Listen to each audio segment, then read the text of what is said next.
सबसे पहले मैं मेरे दोनों ब्लॉक अध्यक्षों को और जिला अध्यक्ष जी को और नगर अध्यक्ष तमाम इनकी टीम को बहुत बहुत धन्यवाद देना चाहता हूं कि उन्होंने संविधान पत्रावली रैली का आयोजन किया और आपकी लोकप्रिय विधायक शिखा देव जी को भी मैं साधुवाद देना चाहता हूं कि उन्होंने तमाम कार्यकर्ताओं को 36 उपक्रमों को जोड़ करके इस संगठन का निर्माण किया है। इसके लिए आपका बहुत बहुत धन्यवाद। मैं मेरे सह प्रभारी राजस्थान के AICC के सेक्रेटरी विधायक रहे, इनके पिताजी 5 बार MP भी रहे, OBC डिपार्टमेंट के ऑल इंडिया के अध्यक्ष भी वर्षों तक रहे, हमारे चिरंजीव राव साहब पधारे हैं, इनका भी प्रदेश कांग्रेस कमेटी की तरफ से स्वागत है। ये दूर से चल करके कल अलवर आए थे, फिर गांव गए, फिर आए, फिर जब भी बुलाते हैं आते हैं। मैंने पहली बार देखा है, प्रभारी पहले भी लगे हैं, हम कांग्रेस में कई वर्षों से काम कर रहे हैं, लेकिन चिरंजीव राव साहब ऐसे प्रभारी हैं हमारे यहाँ के कि कोई भी इनके इलाके में अगर कोई मीटिंग होती है तो उसमें जरूर शिरकत करते हैं, सबको संबोधन देते हैं, एक मार्गदर्शन देते हैं। तो मैं इनका धन्यवाद अदा करना चाहूँगा। ललित ऊनवाल जी को आप बहुत अच्छी तरह से जानते हैं, संगठन महासचिव हैं, टिकट के इच्छुक भी थे चोमू से, आपके बीच में आए भी थे, लेकिन टिकट एक होती है। मैं इनका अभिनंदन भी करना चाहूँगा, इनको धन्यवाद भी देना चाहूँगा कि टिकट मिलने के बाद में इन्होंने हमेशा कांग्रेस पार्टी के साथ में कंधे से कंधा मिला करके मजबूत किया है। मैं समझता हूँ कि आज के कार्यक्रम में यह आए। RC चौधरी जी हमारे प्रभारी हैं जयपुर ग्रामीण के, हमारे प्रभारियों में सबसे एक्टिव अगर 2-3 नाम मैं गिनूं तो RC चौधरी जी का नाम आ जाता है। गोपाल मीणा जी मेरे साथ 2008 से 13 में भी विधायक रहे और पिछली सरकार में भी थे, जिलाध्यक्ष भी हैं। थोड़े ढीले जरूर हैं लेकिन बहुत अच्छे व्यक्ति हैं, मैं इनका भी स्वागत करता हूँ। सज्जन हैं इसलिए ज़्यादा तापड़ तोड़ नहीं करते, लेकिन बहुत अच्छा इन्होंने जिला चला रखा है, इसके लिए भी मैं धन्यवाद देना चाहता हूँ। हमारे प्रदेश कांग्रेस कमेटी के महामंत्री सम्माननीय राजेश चौधरी जी हैं, उप जिला प्रमुख मोहन डागर जी हैं, आपके कार्यकारी जिला अध्यक्ष राजेंद्र यादव जी हैं, एक विधानसभा चोमू के प्रभारी हमने PCC से लगाए युवा साथी जितेंद्र बाजिया जी हैं, हमारे चेयरमैन विष्णु सैनी जी भी मौजूद हैं। आप सब विष्णु जी का भी स्वागत करो तालियां बजा करके। नगर पालिका के हमारे चेयरमैन हैं, हमारे पूर्व विधायक भगवान साहब सैनी साहब जो लंबे समय तक आपके चोमू की सेवाएं किए, उनके सुपुत्र भी हैं। लोकेश शर्मा जी हमारे ब्लॉक अध्यक्ष, गिरिराज देवेंद्र जी, CB यादव साहब हमारे राजीव गांधी पंचायती राज संगठन के प्रदेश के चेयरमैन हैं और प्रोफेसर भी हैं, बहुत अच्छे वक्ता भी हैं और बहुत कर्मठ कार्यकर्ता कांग्रेस के हैं। जो जिम्मेदारी इनको दी गई है वो बहुत ईमानदारी के साथ में ये निभा रहे हैं, मैं इनका भी धन्यवाद करना चाहूँगा। CL यादव साहब भी हमारे CSL के संयोजक हैं, डॉक्टर रामनारायण यादव जी हैं, हमारे संदीप कलवानिया जी एडवोकेट प्रवक्ता प्रदेश कांग्रेस कमेटी भी आए हैं, हनुमान बराला जी भी हैं, ये भी टिकट मांग रहे थे, परिवार में दोनों टिकट मांग रहे थे, शिखा जी ने बाजी मारी और आपने यहाँ से विधायक बना दिया, इसके लिए आपको बहुत बहुत धन्यवाद देना चाहता हूँ। किरण शर्मा जी उप सभापति हमारी श्रीमती किरण शर्मा जी भी हैं, प्रद्युमन सिंह जी सचिव PCC, रामकरण जी, जुबेर खान मेरे साथ यूथ कांग्रेस से आए हैं, हमारे डॉक्टर देसराज जी ये मेरे बहुत चहेते हैं, बहुत मेरे को याद करते हैं कि मेरे को भी प्रदेश में बढ़ा दो। तो मैं ये सोचता हूँ कि ये मेरे विधानसभा क्षेत्र में मेरे अजीज हैं, गुरुजी उनके दामाद हैं। मैं चाहता हूँ कि पहले धंधा करें फिर राजनीति करें, इसलिए इनको बनाएंगे जरूर, लेकिन थोड़ा सा समय लेकर के, क्योंकि पहले सेटल हो जाए, धंधा बाड़ी कर ले, अच्छी लोगों की सेवा करें। मैं समझता हूँ मेरे एक बात जरूर समझ में आई है कि वास्तव में जो डॉक्टर होता है प्रोफेशन से, वो अगर पैसे के लिए राजनीति में आता है तो मैं नहीं मानता, क्योंकि पैसा तो उसके पास में जो है वो डॉक्टरी के पैसे में, प्राइवेट हॉस्पिटल सिकाजी के पास में पैसे की कोई कमी नहीं। अगर अपने हॉस्पिटल में समय दें तो राजनीति में तो कुछ भी नहीं है, लाख सवा लाख रुपए मिलते हैं। लेकिन अगर मन में जज्बा है कि मुझे सेवा करनी है, उससे तो केवल मात्र एक प्रकार की सेवा होती है। कोई बीमार आ गया तो उसको खुशियां लौटा सकते हैं, लेकिन इसके अलावा हजार तरह की तकलीफें लोगों को होती हैं। और विकास का बात हो, चाहे उनकी समस्याओं का समाधान हो, अगर एक मन में भावना हो, एक जज्बा हो, तो मैं समझता हूं कि वो राजनीति को चुनता है। और डॉक्टर शिखा मील बराला जी ने राजनीति को आप सब लोगों की सेवा करने के लिए चुना है। और मुझे खुशी है कि बहुत ही शानदार तरीके से, शालीनता के साथ में ये आप सबको जोड़ करके रखे हुए हैं। मैंने पूछा इनको कि आप नए नए विधायक बने हो, संगठन में कोई परिवर्तन करना, ये करना, कोई चुनाव में आया नहीं आया, तो मैं इस खुले मन से कहना चाहता हूं कि डॉक्टर शिखा मील बराला ने ये कहा कि मेरे तो सभी अपने हैं, सबने ही सहयोग दिया है, तब जाकर के मैं एमएलए बनी हूं। अगर किसी ने कम काम किया तो अब की बार ज्यादा कर लेगा, मुझे किसी को छेड़ना नहीं है, मैं तो सबको साथ लेकर के चलना चाहती हूँ। तो अगर इस तरह की सोच शिखा जी आपकी जनप्रतिनिधि रखती हैं तो मैं समझता हूँ कि ये बहुत अच्छी बात है। अरे एक थारे दूसरो जनप्रतिनिधि भी बने हो ने है, एक ही आंट काट दूं, एक ही आंट काट दूं, एक ही ये आंट के मायने आग लगी, आंट पूरी निकलेगी। गलत है कि है? कोई री है कि थोड़ी बहुत री बच्ची है कि आंट है, थोड़ी बहुत बच गई ने, जहां नगर पालिका पंचायत राज के चुनाव में काट दी।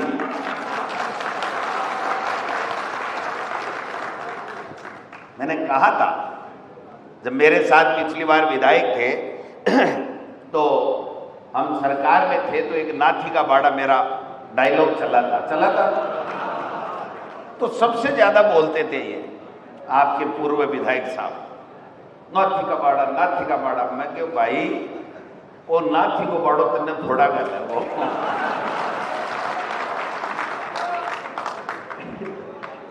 अब कोई बोले, कोई नाथी का बाड़ा बोले, कोई और बोले, सब गज की जात वेड़ा फिरे। तो आज आप संविधान की बात करवाने अठे आया। बात सही है कि लोगों के मन में एक सवाल उठनो बिल्कुल वाजिब है कि भाई संविधान ने खतरों का ही है, संविधान ने खतरों का ही है के लिए संविधान बचावा की बात करा। तो मैं आपसे निवेदन करूं, मारवाड़ी बोलूं कि हिंदी में बोलूं? मेरे से कैचा को नहीं बोलो। हाँ, वो छे आड़ो तो थाको थे ही राग जी हो, है ना? तो मैं संविधान की बात कह रहे हो कि संविधान में हमें अपने अधिकार दिए, अपने कर्तव्य दिए, बोलने की आज़ादी दी, प्रेस को आज़ादी मिली, पढ़ने का अधिकार, खाने का अधिकार, रोजगार का अधिकार, सारी चीजें इस संविधान से हमें मिली। और इस पूरे संविधान में सारी व्यवस्थाएं उसी से एमएलए बनते हैं। इस संविधान से ही एससी एसटी का रिजर्वेशन, ओबीसी का रिजर्वेशन, महिलाओं का रिजर्वेशन, सारी की सारी व्यवस्थाएं। एमएलए 5 साल रहेगा, एमपी 5 साल रहेगा, 6 साल राज्यसभा का सदस्य रहेगा, 5 साल ग्राम पंचायत का सरपंच रहेगा। पहले आपने देखा होगा कि 10-10, 12-12 साल तक पंचायतों के चुनाव नहीं होते थे, प्रमुख रह जाते थे, बुजुर्ग बैठे हैं छापा लिए, इनको पता है कि 10-10, 15-15 साल तक चुनाव नहीं होते थे, नए कोई आरक्षण की बात होती थी। तो मैं समझता हूँ कि संविधान में समय समय पर संविधान में संशोधन हुए। 73वां और 74वां संविधान संशोधन राजीव गांधी जी हमारे पूर्व प्रधानमंत्री भारत रत्न से सम्मानित थे, उन्होंने एक संशोधन किया 73वां संशोधन। उसमें कहा कि 5 साल से एमएलए और एमपी की तरह पंचायती राज के चुनाव होंगे और 3 टायर सिस्टम होगा। पंचायत, ग्राम पंचायत का पंच होगा, सरपंच होगा। पहले प्रधान को सरपंच चुनते थे, फिर पंचायत समिति के मेंबर का प्रावधान किया गया, जिला परिषद के मेंबर का प्रावधान किया गया और फिर वो पंचायत समिति के मेंबर प्रधान चुनेंगे और जिला परिषद के मेंबर जिला प्रमुख चुनेंगे। ये व्यवस्था की गई।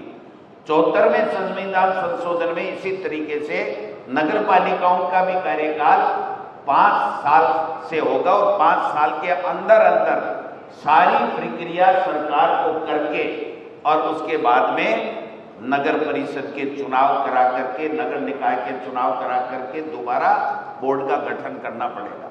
मैं पहली बात आपसे पूछना चाहता हूं, मीडिया भी यहाँ पर मौजूद है, आप बताइए कि 5 साल पंचायती राज नगर निकाय के चुनाव पूरे प्रदेश में बहुत सी जगह हो गए कि नहीं हो गए? 5 साल। ग्राम पंचायत पूरी की पूरी को 6 साल होने लग गए। कई कुछ पंचायत नगर निकाय जरूर बची होंगी जो नवंबर में कार्यकाल पूरा हो जाएगा, लेकिन 5 साल बाद में भी 6 साल होने के बावजूद भी नगर निकाय और पंचायती राज के चुनाव नहीं हो रहे हैं। या आपको ये संविधान का उल्लंघन नहीं है तो क्या है साहब? सवाल ये कहते हैं कि साहब पिछली बार जब कांग्रेस की सरकार थी तब भी तो समय ज्यादा निकला था, बिल्कुल निकला था, लेकिन कोरोना वैश्विक महामारी और उसकी वजह से सुप्रीम कोर्ट से परमिशन लेकर के राज्य सरकारों ने उसका कार्यकाल बढ़ाया था और उसके बाद में चुनाव कराए थे, क्योंकि वो वैश्विक महामारी थी, उसमें किसी तरीके के चुनाव संभव नहीं थे।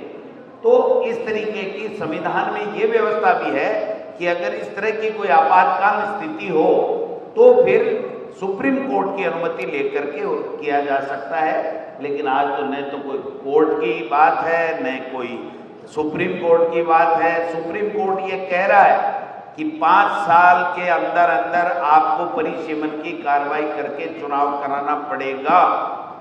आप बता दो साहब, परिसीमन की कार्रवाई को लंबा खींच रहे, चाहे जैसे तोड़ रहे, मर्जी है जैसे पंचायत समिति बना रहे, मर्जी है जैसे ग्राम पंचायतें बना रहे, एक गांव को इधर तोड़ रहे हैं, एक गांव को इधर तोड़ रहे हैं। मुझे अभी कह रहे थे कि साहब सीबी यादव जी ने एक पर्ची भेजी कि साहब ग्राम पंचायतों को नजदीक से ले जाकर के दूर भेज रहे हैं, दूर से पता नहीं कहाँ भेज रहे हैं। तो ये ठीक नहीं है, ये संविधान को तोड़ने वाली बातें हैं। और आप बताइए, दूसरी बात मैं कहना चाहता हूँ कि ये ईडी, इनकम टैक्स, सीबीआई, ये केवल संविधान में कहीं ये प्रावधान है क्या कि केवल कांग्रेस या विपक्षी दलों के घरों पे आएंगे भोजन करने के लिए, चाय पानी पीने के लिए, कॉफी पीने के लिए, नाश्ता करने के लिए, जांच करने के लिए? ये बीजेपी के नेताओं के नहीं आनी चाहिए था। जब गोविंद डोटासरा के आ सकती है तो रामलाल शर्मा के घर क्यों नहीं आ सकती? आप बताइए, क्यों नहीं आनी चाहिए? आनी चाहिए ना।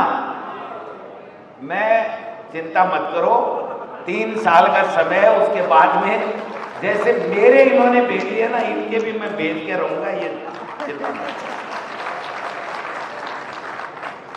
और मेरे तो बैरंस खाली हाथ गए, इनके तो माल लेकर के जाएंगे, ये आप मान के चलना। इन्होंने तमाशा बना रखा है, चाहे जैसे मर्जी है जैसे। आज यही मोदी जी कहते थे कि मैं विदेश नीति ठीक कर दूंगा, किसानों की आमदनी दोगुनी कर दूंगा। कर दिया क्या किसान की आमदनी दोगुनी?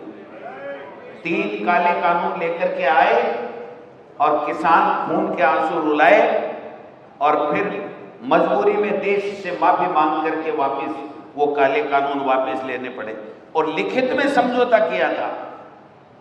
फिर समझना बात को, लिखित में समझौता किया था कि हम इन मुद्दों के ऊपर किसान को और रिलीफ देंगे, किसान के लिए काम करेंगे।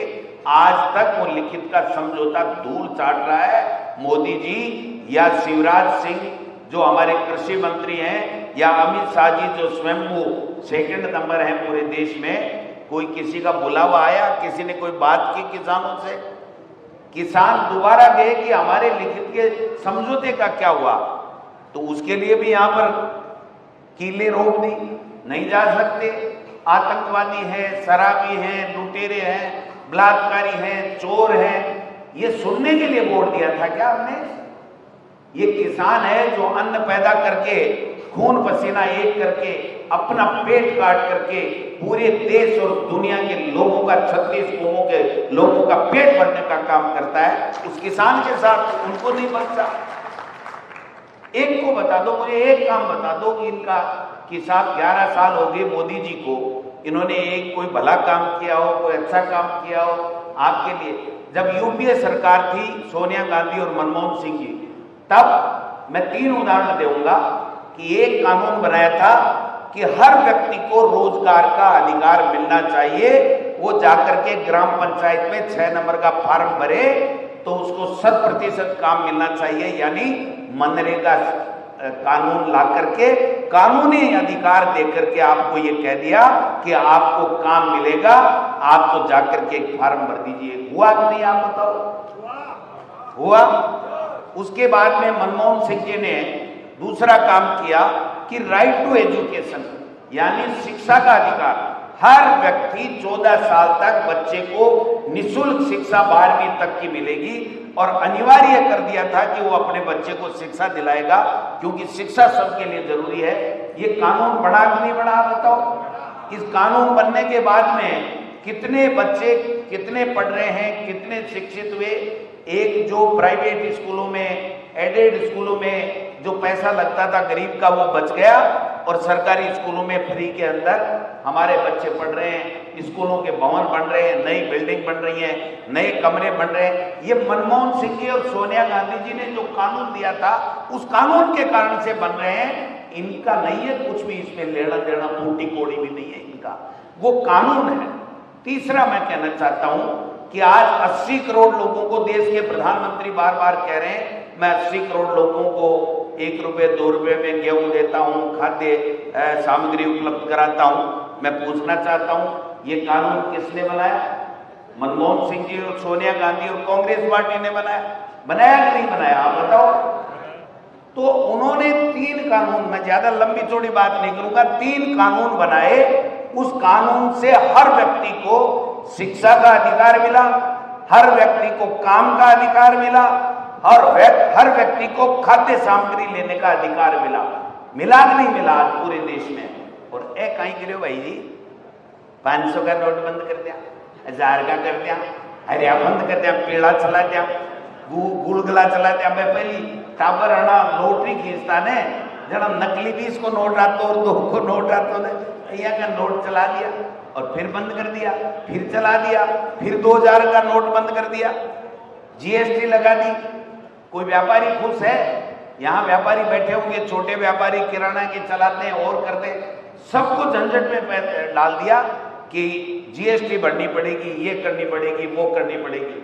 और तीसरा काम इन्होंने क्या किया? किसान के लिए 3 काले कानून। ये कोई छोटी बात नहीं थी, 3 काले कानून।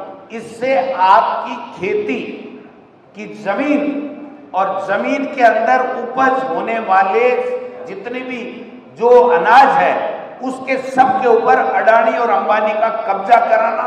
आपकी जमीन का एग्रीमेंट करते और बड़ा बड़ा एग्रीमेंट करके और उसके बाद में जमीन पे कब्जा करते और उस सामग्री को, जो उसमें धान पैदा होता है, वो अडानी और अंबानी के गोदामों में जाता और वो व्यक्ति 100 रुपए की चीज खरीद करके दूसरे दिन 300 रुपए में बेच सकता है, लेकिन किसान नहीं बेच सकता। ये व्यवस्थाएं थी। ये तो भला हो कि लोग किसान समझ गए। सब हम विपक्षी पार्टी वालों ने साथ कंधे से कंधा मिलाया। हमारे नेता राहुल गांधी जी ने कहा कि ये मैं नहीं होने दूंगा, और आपने देखा होगा कि वो 3 काले कानून नहीं आए। ये बात मैं इसलिए कह रहा हूं कि जनता के बीच में आपको जाओ के समझाना पड़ेगा, बात करनी पड़ेगी। आपको बात करनी पड़ेगी कि भाई आप में हम में फर्क क्या है। आपने 11 साल में ये कानून लाए, नोटबंदी की, आतंकवाद समाप्त कर दूंगा, भ्रष्टाचार समाप्त कर दूंगा, पता नहीं क्या क्या वादे किए, किए कि नहीं किए, काला धन लेकर के आ जाएंगे। हो गए क्या तीनों काम? जो पुलवामा में हुआ उसके बाद में धड़ाधड़ डाले बम, अच्छी बात है, हमने सबने स्वागत किया, किसी ने सवाल नहीं पूछा। दोबारा पहलगांव में हो गया, हम सब लोग फिर साथ पे खड़े हो गए कि पूरा देश का बच्चा 140 करोड़ आपके साथ में है। आप जो बातें करते थे ना मोदी जी कि जब पाकिस्तान एक आतंकवाद, पाकिस्तान से आने वाला आतंकवाद एक सर ले जाएगा हमारे हिंदुस्तानी का, तो मैं उसके बदले 10 सर लाऊंगा। तो हमारा हिंदुस्तान ये चाहता था, हम सब लोग चाहते थे कि मोदी जी हमारे पहलगांव में 26 भारतीयों को, निर्दोष को मारेंगे, आप 260 सर ला करके हमको दिखाओ। चाहते थे नहीं चाहते थे? एक भी जिन्होंने आतंकवादियों ने गोलियां मारी, एक भी गिरफ्तार हुआ आज की तारीख में? कहा हम ये कर देंगे, वो कर देंगे, ऑपरेशन सिंदूर चलाया, हमने सबने साथ दिया कि हम देश के साथ में हैं, हमारी देश की सेना के शौर्य के ऊपर हमें किसी तरह के कोई शक शुबा नहीं है। हमें सेना के साथ और देश के प्रधानमंत्री और देश के साथ, सरकार के साथ में हम खड़े हैं। लेकिन क्या हुआ साहब, वो एक दादा आया बीच में, ट्रंप, पता नहीं कहां से कौन सा मॉडल लाए हैं, वो ट्रंप आकर के कहता है कि सीज फायर, मोदी व्यापार नहीं करूंगा तेरे साथ, मोदी व्यापार नहीं करूं। ऐसे तो हम पहली क्लास के बच्चे को भी, टीचर भी नहीं धमकाता, ऐसे हमारे देश के प्रधानमंत्री को धमका रहे। क्या बात होगी? और 16 बार बोल दिया, कितनी बार? 16 बार कि मैंने सीज फायर कराया, मैंने धमका करके कराया, मैंने मोदी को यह कहा व्यापार नहीं करूंगा, मैं ठीक कर दूंगा।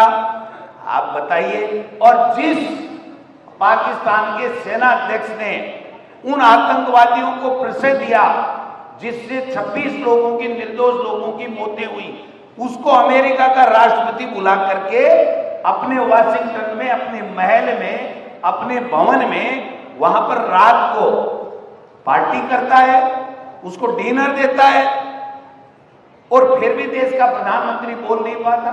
कह रहे हैं साहब देश का प्रधानमंत्री विदेशों में घूम रहा है। और जब देश के 2014 में मोदी जी ने कहा था कि मैं विदेश नीति ठीक करूंगा, मैं आर्थिक नीति ठीक करूंगा, मैं किसान की आमदनी दोगुनी करूंगा, आप बताइए यही विदेश नीति है हमारी कि 26, यही नीति है क्या?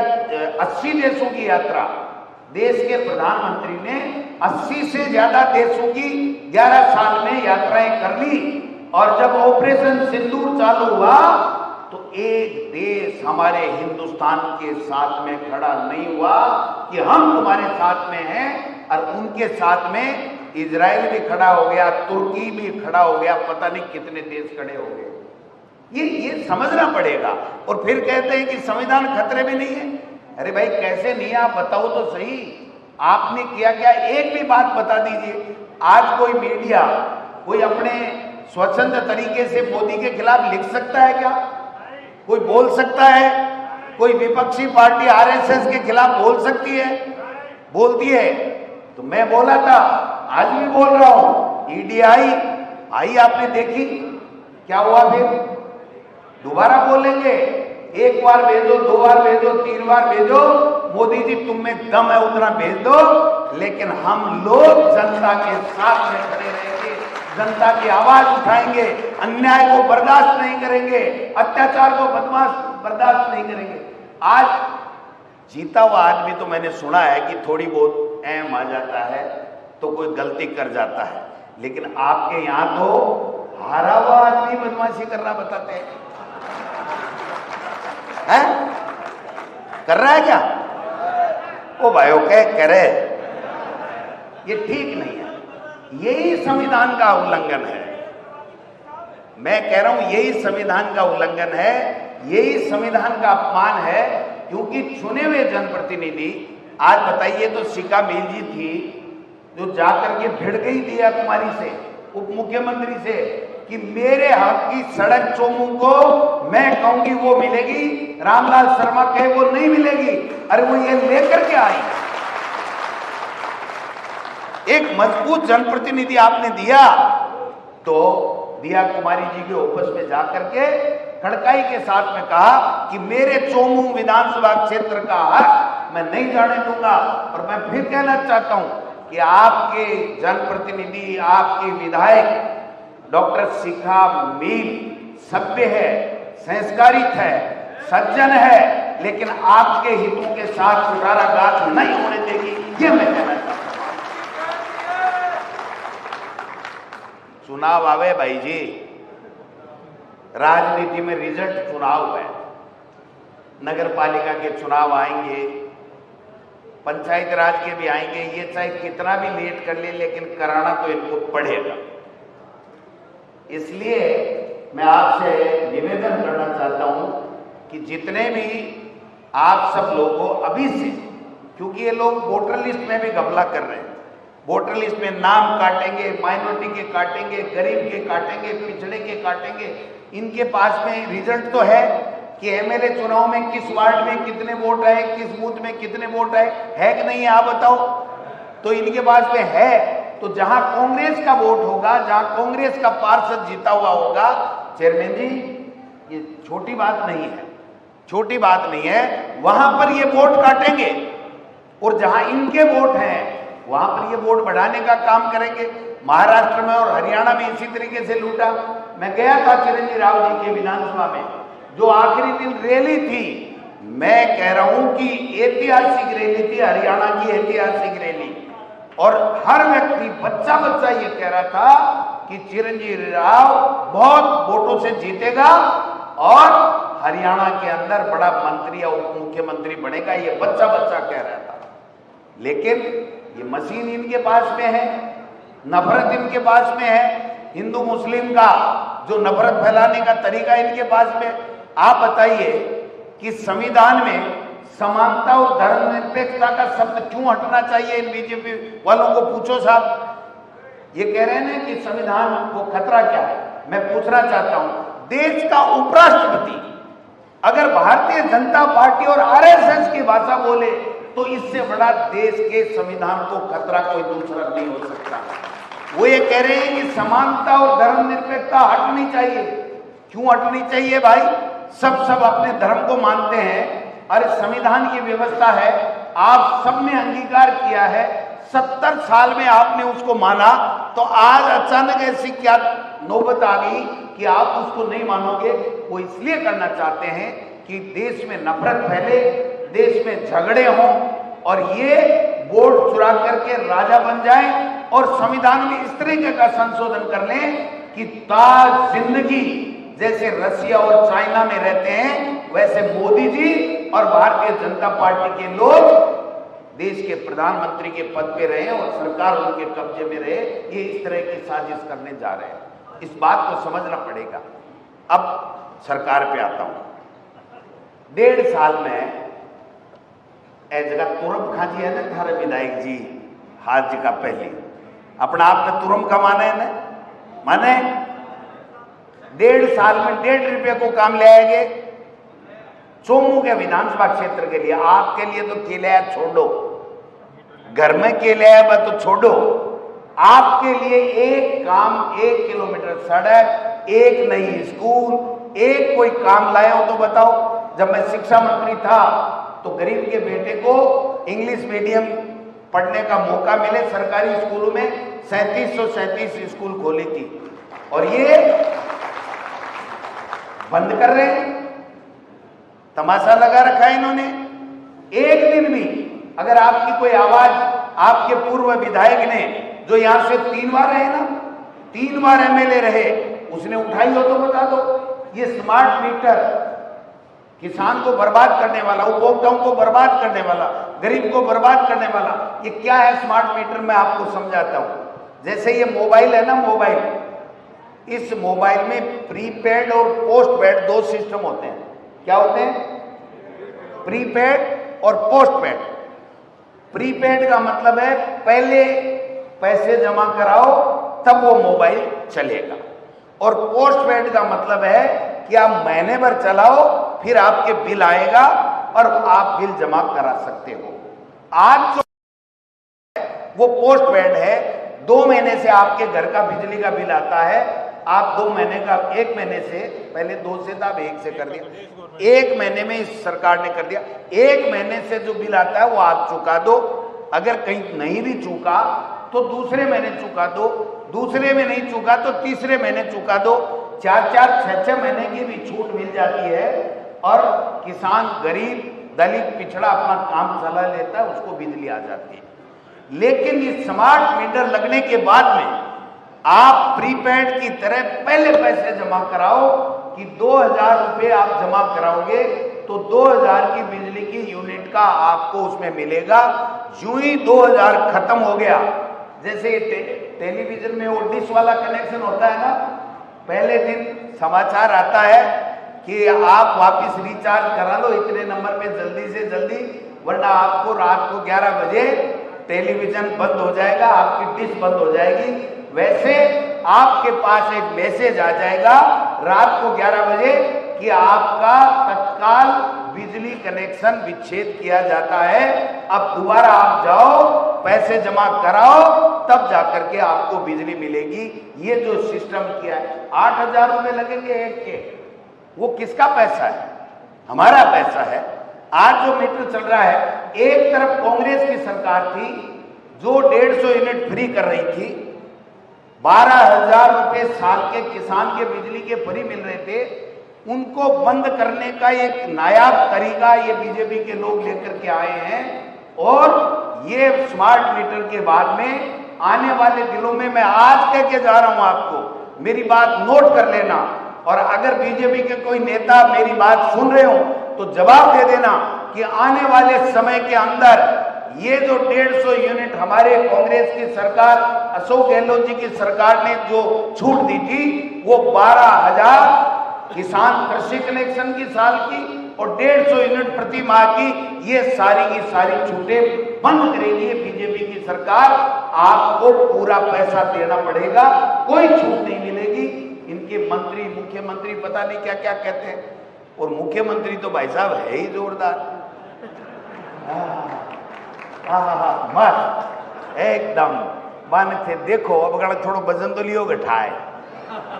मैं एक दिन मिल गया एक शादी के मायने बड़े उदयपुर में, मुझको मुख्यमंत्री जी अगर तो सलीम लागो, बोले शाम को खाना नहीं खाता।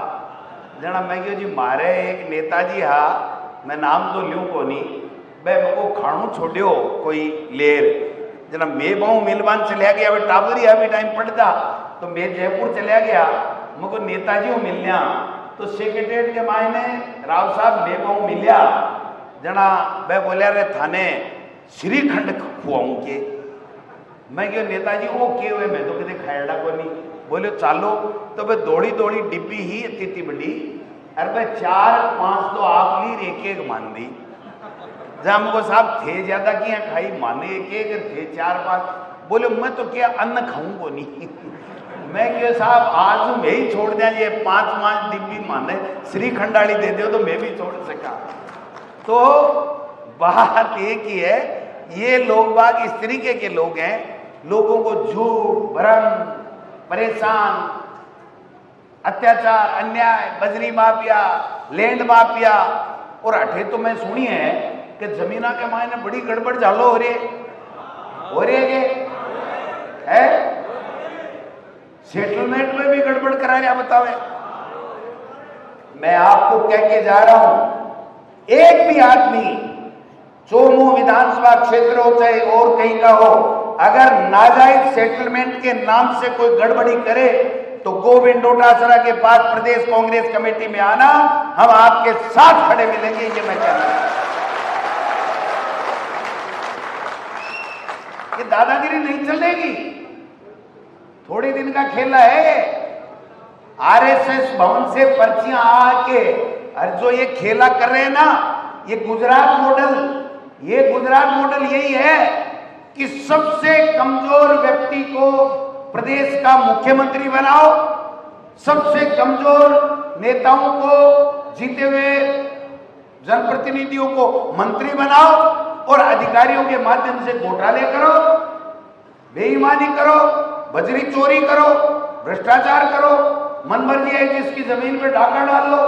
तू दे रहा है कि नहीं दे रहा है? तू देख रहा है कि नहीं दे रहा? कहूं क्या नेताजी को, तू ज्यादा अकड़ में है क्या? यही बातें होती है। हमको देनी पड़ेगी तेरे को जमीन। अरे भाई साहब, जमीन खासियो नाज खासियो, क्या तमाशा लगा रखा है। इसलिए भाइयों मैं कहना चाहता हूं, सब एकजुटता के साथ में चलो। देखो टिकट एक होती है, एमएलए एक बनता है, एमपी एक बनता है। त्याग करना सीखो। जब समय आया कि इस मोदी को हटाना है, तो राजस्थान में मैं प्रदेश कांग्रेस कमेटी का अध्यक्ष था, तो मेरा दायित्व ज्यादा बनता था। हमने सभी हमारे वरिष्ठ आदरणीय अशोक गहलोत जी से, सचिन पायलट जी से और तमाम नेताओं से, हमने जूली साहब से सबसे बात की, हमारे प्रभारी जी ने, और एक तय किया कि हमको सबको साथ लेकर के चलना है। और यहां से सीकर सीट जो लोकसभा का अपना था, चोमू भी सीकर में आता है, हमने हमारा हक छोड़ा और ये कहा कि हम किसान नेता कॉमरेड अमरा राम को हमारी सीट देंगे। क्यों? कि मोदी को हटाना है और किसान के साथ में अत्याचार और अन्याय ये भारतीय जनता पार्टी कर रही है, इसको सबक सिखाने के लिए हमको सबको एकजुट होना है। तो आपके तो कोई छोटे छोटे बातें होंगी, कोई पार्षद बन रहा होगा, कोई चेयरमैन बन रहा होगा, कोई प्रधान बनना चाह रहा होगा, कोई ब्लॉक अध्यक्ष बनना चाह रहा होगा, कोई छोटी छोटी बातें हैं। एक आदमी को जिम्मेदारी एक पद की मिलती है। मैं समझता हूं कि जिसको भी पार्टी सोच समझ करके आप सबकी राय से जिम्मेदारी दे, उसके साथ में लग जाओ। अगर कांग्रेस का सच्चा सिपाही है और वो जब तक खुद को मिले तब तक तो क्या बहुत जोरदार काम हो रहे हैं, कांग्रेस जिंदाबाद, राहुल गांधी जिंदाबाद, खड़गे जिंदाबाद, और जब खुद को नहीं मिले तो जाकर के रात में बीजेपी के नेताओं से जाकर के गलबैयां कर ले, ये अच्छी बात है क्या? क्या मिलता है? वो 15 दिन पूछेगा और जब अपने मित्रों में बैठेगा तो क्या वो बेवकूफ था? मैंने उसके हाथ फेर दिया, आपस की जलन के कारण से, आपस की ईर्ष्या के कारण से मेरे पास आया और मैंने उसको ठग लिया, वोट ले लिया। उसके बाद में वो कभी नहीं पूछेगा। मैं आपको निवेदन करना चाहता हूं, इसलिए गलतफहमी में मत रहिए। अगर संगठन में किसी को भी जिम्मेदारी लेनी है तो मैं आपको प्रदेश कांग्रेस कमेटी के अध्यक्ष के नाते कह रहा हूं कि जो आपके ब्लॉक अध्यक्ष, आपके विधायक, आपका चेयरमैन, अगर जो भी जनप्रतिनिधि जो नाम भेजेंगे कि ये कार्यकर्ता इस पद के ऊपर आना चाहिए, 100% आपके उस बातों को माना जाएगा। ये मैं कहना चाहता हूं। दूसरा, अभी मेरे को ये बात बताई कि साहब हमारे 2 ब्लॉक हैं, चोमू ए और बी। अब हम चोमू ब्लॉक और गोविंदगढ़ ब्लॉक 2 ब्लॉक बनाना चाहते हैं। सब सहमत हो? सब सहमत हो? आप सब सहमत हो तो कल सोमवार को शाम पहले आपके लोगों का नाम चेंज हो जाएगा। मैं अपने आप स्वीकृति मेरे हाईकमान से ले लूंगा। आपको चोमू और गोविंदगढ़ 2 ब्लॉक से आप पहचाने जाओगे। ए बी का झंझट ठीक है, आपको अच्छा नहीं लग रहा है तो ठीक कर दीजिए। नगर परिषद आपकी चोमू है, नगर पालिका काला डेरा भी बन गई है। 3-4 महीने में कोर्ट भी इनको आपके यहीं से कर रखी है, कोर्ट में वकील साहब ने कर रखी है ना, वो देवेंद्र जी आपने कर रखी है। आजकल कोर्ट भी क्या है कि वो थोड़ी ठंडी हवा चलती है तो आदमी क्या है कि झप्पी मार लेता है, तो कोर्ट भी झप्पी मारने लग गया। उनको ये संविधान सामने पड़ा है कि 5 साल में चुनाव होना चाहिए, ये 5 साल बाद में चुनाव नहीं कर रहे हैं। कोर्ट के दिक्कत क्या आ रही है मेरे तो समझ में नहीं आ रहा। इसलिए मैं संदीप कलीवानिया जी भी हैं, देवंदा जी भी हैं, दोनों से कहूंगा कि कोर्ट में जाकर के अड़ जाइए कि आप या तो हमारी खारिज कीजिए या चुनाव करवाइए, पंचायती राज और नगर निकाय के चुनाव। ये बात तमाम लोग, अच्छे लोग, सब लोग हैं। आपके कारण से, आप जो बैठे हो ना सामने, इनकी मेहनत के कारण से हमें ये मंच मिला हुआ है। आपके मेहनत के कारण से हमें मंच मिला हुआ है। कोई विधायक है, कोई पार्षद है, कोई चेयरमैन है, कोई मंडी का है, कोई और है। इसलिए मैं तमाम नेताओं से आग्रह करना चाहता हूं, चाहे वो जनप्रतिनिधि हों, चाहे संगठन के हों, चाहे पहले से हों, चाहे नए हों, इनके दुख तकलीफ में इनके घर जाकर के शामिल होने का काम करेंगे तो आपके लिए ताज हमेशा ये कार्यकर्ता हमेशा सुरक्षित रखेगा, ये मैं कहना चाहता हूं। इसलिए लंबी चौड़ी बात नहीं करके इतना ही कहना चाहता हूं, आ तो रासलीला चाल रही है, सरकार तो है कोनी भाई जी। कोई सुनियो कहते कोई भजनलाल जी को, मैं तो एक दिन क्यों काम नहीं आवे तो भजनलाल जी एक भजन ही गाते हो, कोनी हुए साहब, काम तो कोनी हुए, कोई के उपज में आवे, कोई के कोनी आवे, लेकिन भजन तो गा ही सके है।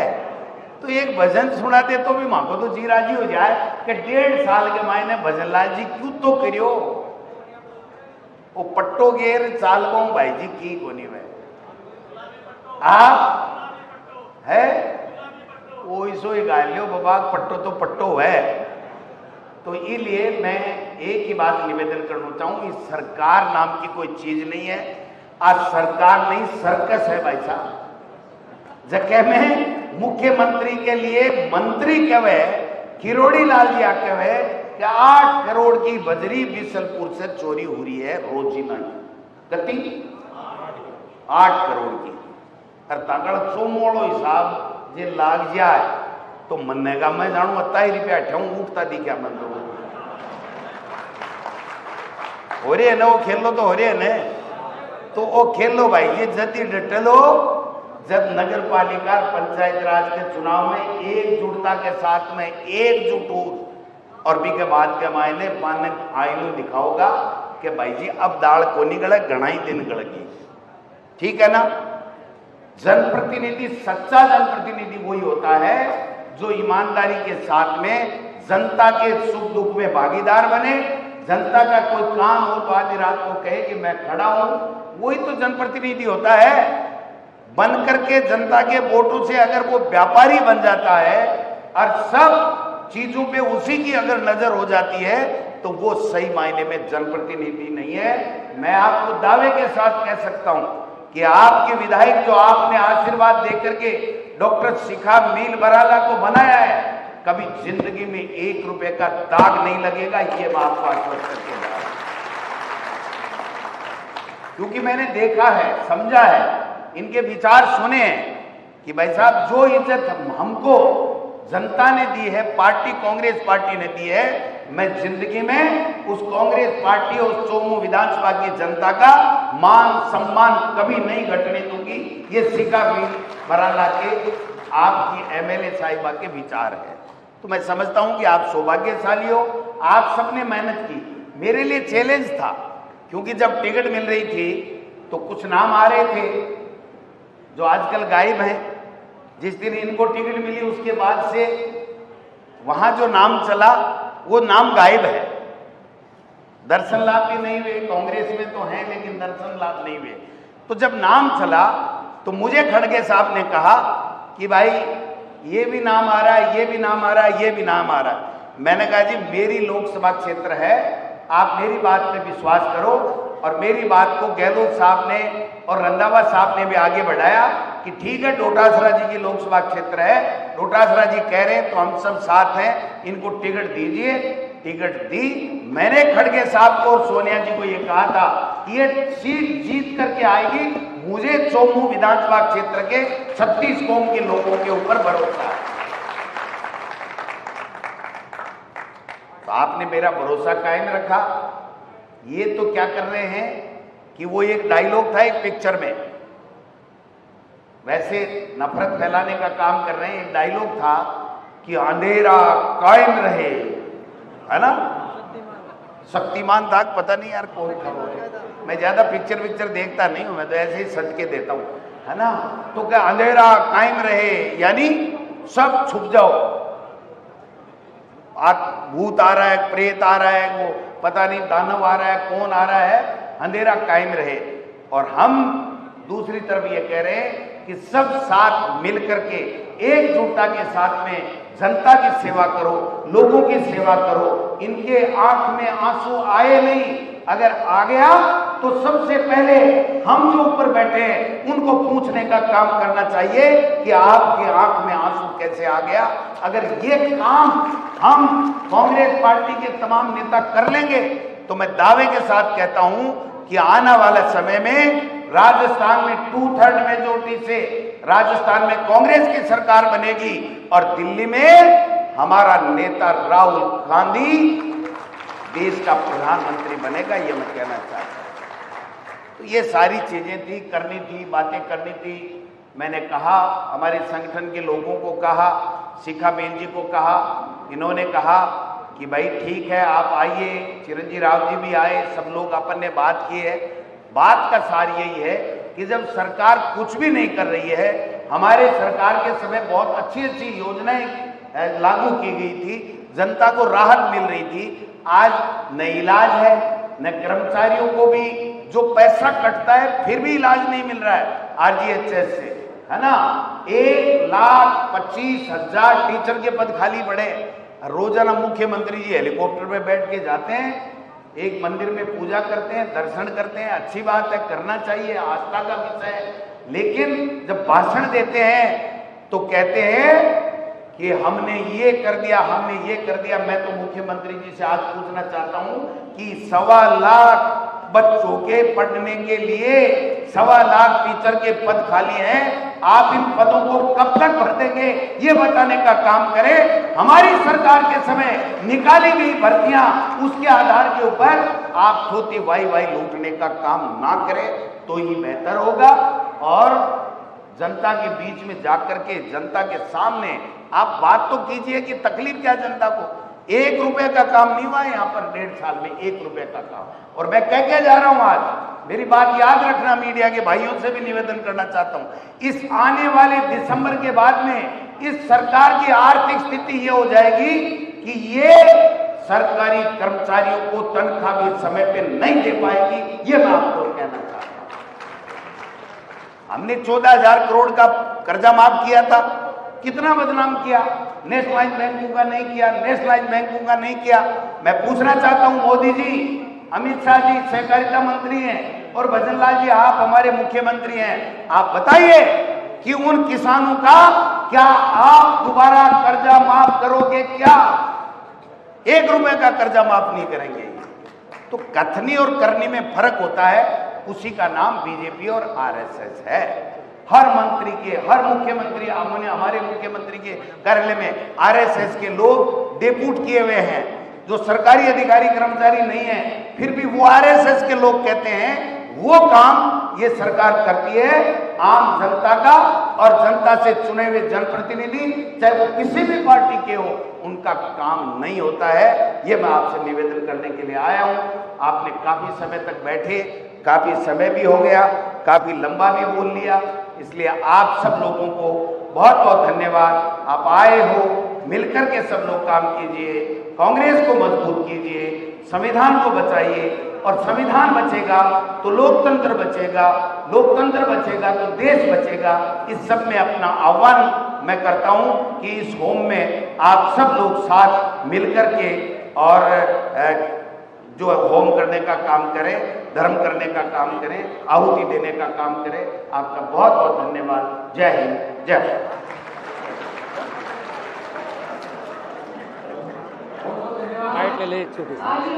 आज ये स्मार्ट मीटर वाला लफड़ा है, इसमें तो प्रदेश व्यापी अभियान चलाओ सर, खुली दादागिरी करे, पुलिस की गाड़ी आती है 2 मिनट में, ये बंद कर देंगे। करेक्ट,